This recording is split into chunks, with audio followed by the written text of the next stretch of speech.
Olá, como vocês estão? Eu espero que estejam bem e que possam estar em casa se cuidando. Eu sou a professora Mirela Bottino, dos anos iniciais, e agradeço a oportunidade de estar aqui com vocês mais uma vez, podendo compartilhar um conteúdo. Na nossa aula de hoje, nós iremos falar sobre cadeia alimentar, uma aula de ciências, e eu convido você aí a vir comigo nessa viagem. Para começarmos, vamos relembrar o que é ecossistema? Ecossistema é um conjunto de comunidades que vivem num determinado local, que interagem entre si e com o meio em que elas vivem, formando um sistema estável, equilibrado e autossuficiente, que é composto por seres vivos e não vivos. Em todo e qualquer ecossistema, encontramos organismos vivos que estabelecem relações de alimentação entre si. Uma planta realizando fotossíntese, um gafanhoto comendo uma planta, ou uma galinha comendo uma minhoca, são exemplos de relações de alimentação. Lembrando que os seres vivos são aqueles que nascem, crescem, se reproduzem e morrem, assim como os animais, inclusive o homem, as plantas e também os micro-organismos. Agora que relembramos o que é ecossistema, podemos começar a falar sobre o assunto de hoje, cadeia alimentar. As cadeias alimentares são as relações de alimentação existentes entre os seres vivos de um ecossistema. Se analisarmos uma cadeia alimentar, podemos observar que os nutrientes e as energias, elas fluem entre os seres vivos daquela região. Isso porque a cadeia alimentar é uma sequência em que um organismo se alimenta de um outro organismo e assim sucessiva e repetidamente. Lembrando que essa sequência sempre se inicia pela fotossíntese. Foto o quê, professora? Fotossíntese. Vamos voltar um pouquinho nas aulas anteriores? Fotossíntese é um processo em que as plantas transformam gás carbônico em gás oxigênio, que é o gás fundamental para a nossa existência e para a nossa sobrevivência. E assim, a planta também produz o seu próprio alimento, chamado de glicose. Para isso acontecer, também é necessário que as plantas retirem do solo água e sais minerais e também a luz do sol. E por que precisamos relembrar o que é fotossíntese? Porque as plantas, ou seja, os vegetais, são os primeiros elementos de uma cadeia alimentar, justamente porque conseguem produzir o seu próprio alimento, não precisando caçar algo para comer. Sendo assim, eles são chamados de produtores e iniciam uma cadeia alimentar. Vamos observar no nosso primeiro slide o processo da fotossíntese e também de uma pequena cadeia alimentar. Essas imagens foram retiradas do material didático carioca de vocês do primeiro bimestre.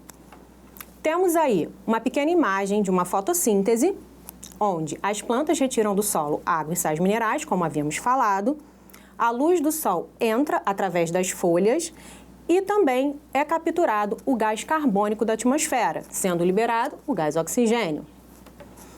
Bem, na imagem ao lado nós temos aí uma pequena cadeia alimentar. Foquem bem no início dessa cadeia. Temos aí o produtor. O produtor sempre será um vegetal ou uma planta. Logo em seguida, nós temos um gafanhoto e um sapo. Toda a cadeia alimentar possui um fluxo e essas setas significam serve de alimento para. Então, a planta serve de alimento para o gafanhoto, que serve de alimento para o sapo. Agora vamos entender mais a fundo como funciona a cadeia alimentar. Já sabemos que os vegetais ou plantas são os produtores de uma cadeia alimentar, pois produzirem o seu próprio alimento. Mas eles não são os únicos de uma cadeia alimentar. Dentro da cadeia alimentar, tem também os consumidores e os decompositores. Tanto os consumidores quanto os decompositores não conseguem produzir o seu próprio alimento. Atenção!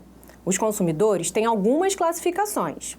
Os consumidores que se alimentam de plantas ou vegetais são chamados de consumidores primários, pois eles se alimentam dos produtores, sendo o primeiro consumidor da cadeia, então consumidor primário. Os próximos consumidores são os secundários, pois se alimentam dos primários, logo eles estão no segundo lugar numa cadeia alimentar. Temos também aí os consumidores terciários, quaternários e assim sucessivamente. Geralmente, uma cadeia alimentar vai até o quinto elemento, mas podemos ter outras maiores. Também temos os decompositores, que são os fungos e as bactérias, e eles se alimentam de qualquer animal morto da cadeia alimentar. E graças a ele que não temos nenhum animal morto por aí, pois eles fazem a decomposição desses animais, liberando também nutrientes para o ambiente. Vamos ver o nosso próximo slide, uma cadeia alimentar um pouquinho maior do que a primeira. Nessa cadeia alimentar, temos a árvore como produtora. Logo em seguida, temos um gafanhoto. Lembrando que as setinhas seguem um fluxo e elas querem dizer serve de alimento para. Então, a planta, as plantas, as folhas da árvore servem de alimento para o gafanhoto.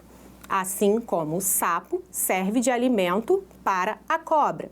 Assim como a cobra serve de alimento para o gavião. E, por final, nós temos aí o fungo e bactérias, que são os decompositores. Então, só para relembrar, o gafanhoto, consumidor primário. O sapo, consumidor secundário. A cobra, consumidor terciário. O gavião, consumidor quaternário. E, por último, os decompositores. E não podemos esquecer que o primeiro sempre são os produtores, pois produzem o seu próprio alimento. Outra informação que devemos saber é que existem várias cadeias alimentares. Não existe só uma, temos várias. E, simplificadamente, o conjunto de cadeias alimentares podem ser chamadas de teias alimentares. A teia alimentar não representa um fluxo único, assim como a cadeia alimentar. Elas se misturam. Isso porque um único animal pode ter um hábito alimentar diferente dentro de uma cadeia alimentar. Vamos entender isso melhor no outro slide da teia alimentar. Nesse slide aí, nós temos alguns animais que, por se alimentarem de espécies diferentes, eles podem estar em lugares diferentes dentro de uma cadeia alimentar. Como, por exemplo, o gavião.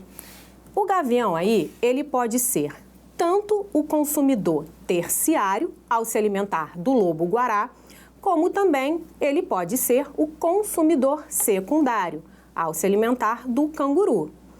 Vamos ver o seguinte também, a onça-pintada, ela também pode ocupar dois lugares diferentes.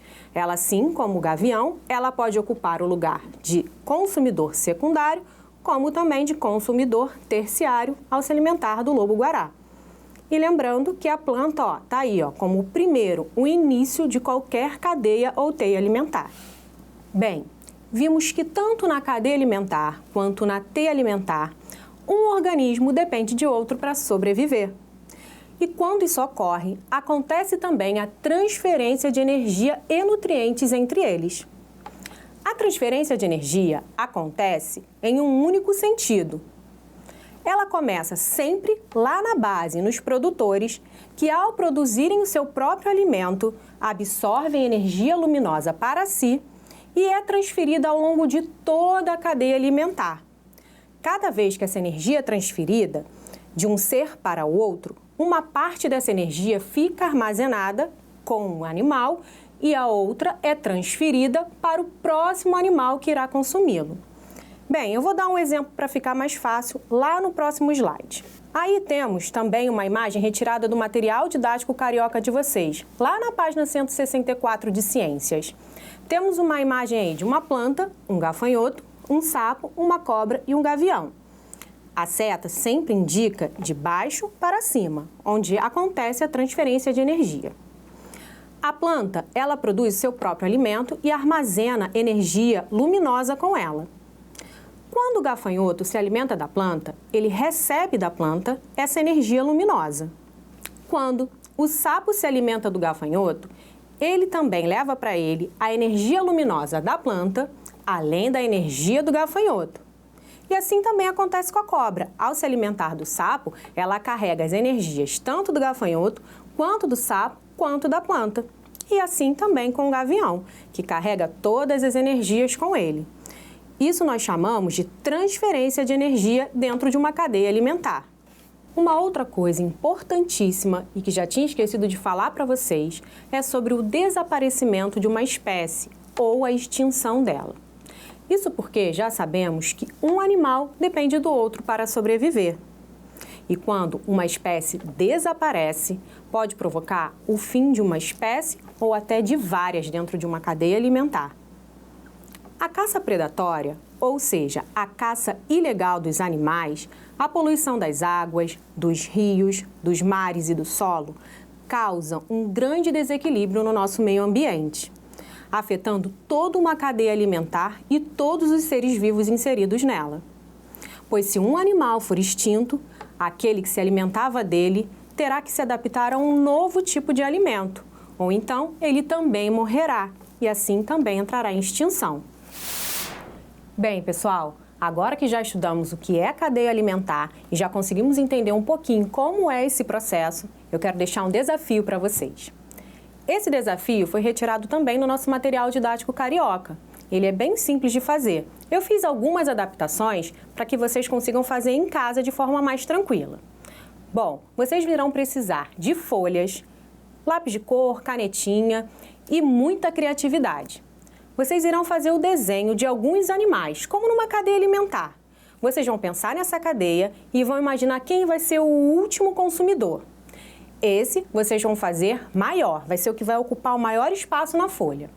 Todos os animais que vocês desenharem terão que estar de bocas abertas, ou boca ou bico. E eu quero que vocês desenhem também os olhos e o nariz.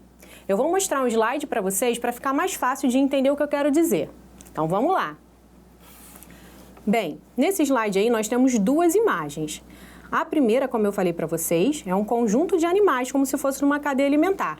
É como se tivessem um animal dentro do outro. Então, a gente começa pelo maior, que é o último, né, o último consumidor da cadeia, como ele estivesse ingerindo um outro animal. E aí vocês podem ver como fica interessante, um animal dentro do outro. E esse aí é um resumo da cadeia alimentar. Do outro lado, nós também temos uma outra imagem, é uma outra ideia, se vocês quiserem fazer uma cadeia um pouquinho menor. Aí nós temos dois animais e o passarinho está com um pouquinho de planta, um pouquinho de vegetal na boca, representando aí o produtor da nossa cadeia alimentar. E agora, eu deixo um desafio ainda maior para vocês. Cuidem da natureza, não joguem lixo fora da lixeira. Vamos limpar os mares, os rios, nada de jogar objetos dentro do mar, poluir. Vamos fazer de tudo para que a gente consiga manter um ecossistema equilibrado, um ar mais puro.